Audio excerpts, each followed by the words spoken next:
Alors bonjour, aujourd'hui je vais raconter une histoire qui vient de Sibérie, dans l'est, dans l'extrême est de la Sibérie. Et là-bas, il y a un fleuve qui s'appelle le fleuve Amour. Et c'est tiré d'un recueil de contes qui s'appelle Les Contes du fleuve Amour. Tout un nom de fleuve, ça. Je suis jamais allé dans ce coin-là, mais j'aimerais bien aller visiter. Je me demande de quoi ça a l'air. Une chose que je sais par contre, c'est que ça ressemble à ici beaucoup. Il y a beaucoup d'arbres comme ici. Puis il y a beaucoup d'animaux comme ceux qu'on a ici. Puis un animal qu'il y a, c'est les oies blanches. Ici, on a des oies blanches qui viennent nous visiter 2 fois par année. Ils partent dans une direction une partie de l'année, ils reviennent. Ils cherchent la nourriture, puis ils se déplacent, puis ils se promènent, puis ils mangent. Imaginez que quelqu'un se transformerait en oie, puis là serait obligé de partir avec les oies, puis on les reverrait plus, puis on leur dirait bonjour. Imaginez ça. C'est ça l'histoire. C'est l'histoire d'une petite fille qui s'appelle Ayoga. Ayoga. Voici l'histoire. Le Nanaïla vivait dans la tribu Samara. Il avait une fille qui s'appelait Ayoga. Une très jolie enfant. On disait même qu'il n'y avait pas de petite fille plus jolie dans tous les villages environnants. Ayoga a été toute fière d'entendre ça. Elle se pensait bien bonne. Elle s'est regardée, elle s'est trouvée si belle qu'elle n'était plus capable de détacher les yeux de son image. Dans ce temps-là, il n'y avait pas de miroir. Alors, elle se regardait dans une bassine de cuivre. Le cuivre, quand il est poli, on peut se voir dedans. Elle se regardait comme ça. Dans une bassine de cuivre bien astiquée ou dans l'eau de la rivière. Ben, dans l'eau de la rivière, des fois, il y a des endroits qui sont plus calmes. Puis là, on peut se mirer, on peut se regarder. Fait qu'elle, elle faisait ça tout le temps. Elle n'était pas capable d'arrêter de se regarder. Elle se trouvait tellement belle. Imaginez. Ayoga ne faisait plus que ça. Toute la journée, elle était devenue paresseuse. Ayoga. Une fois, sa mère lui a dit Ayoga, va me chercher de l'eau. Elle a répondu ben, j'ai peur de tomber à l'eau. Elle disait ça parce qu'elle ne voulait pas le faire. Ben, tu auras chaque à tenir au buisson, mais le buisson va casser. Choisis-en un bien solide, dit sa maman. Je vais m'écorcher les mains. Mais tes mitaines, dit la maman.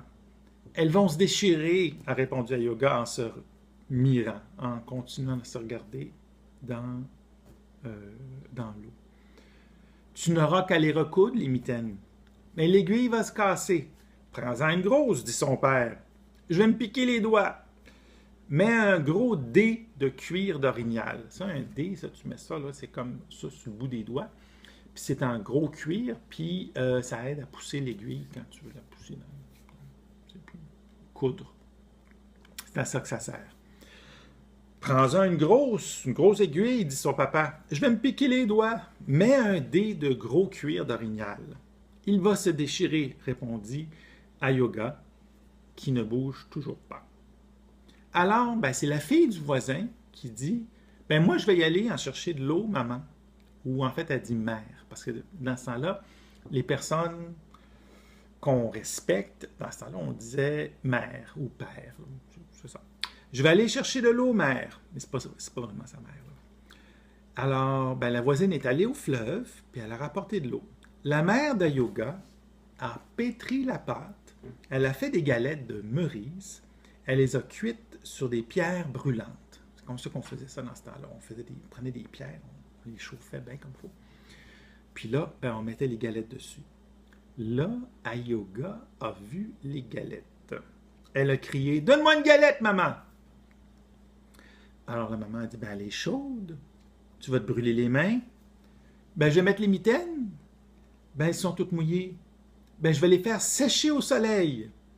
Elles vont se racornir. Je les assouplirai. Les mains te feront mal. Pourquoi travailler, abîmer ta grande beauté?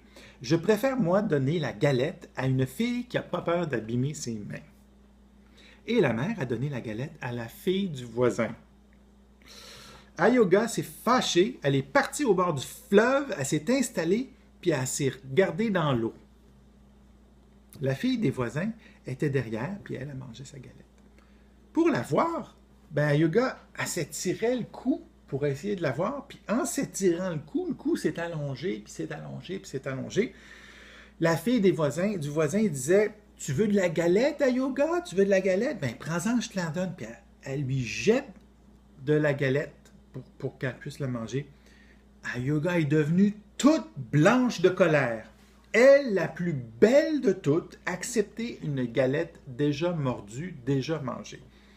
Elle agitait tellement ses bras qu'ils sont devenus des ailes. Puis là, Ayoga criait « Gardez-les vos galettes! Gardez-les vos galettes! » Ayoga a trébuché. Elle a basculé dans le fleuve. Elle est devenue une oie sauvage. Comme ça. Elle nageait, puis elle criait « Ah, gardez-moi comme je suis belle! Gardez-moi, gardez-moi comme je suis belle! » À force de nager comme ça, elle a désappris la langue des Nanaïs. Elle ne savait plus parler avec ses parents. Elle a oublié tous ses mots. Tout sauf son nom. Elle qui était si belle qu'on ne voulait pas qu'on la confonde avec quelqu'un d'autre. Alors, dès qu'elle aperçoit des gens, ben, elle va crier, puis vous allez l'entendre si jamais vous allez la voir là, avec les oies blanches. Et là,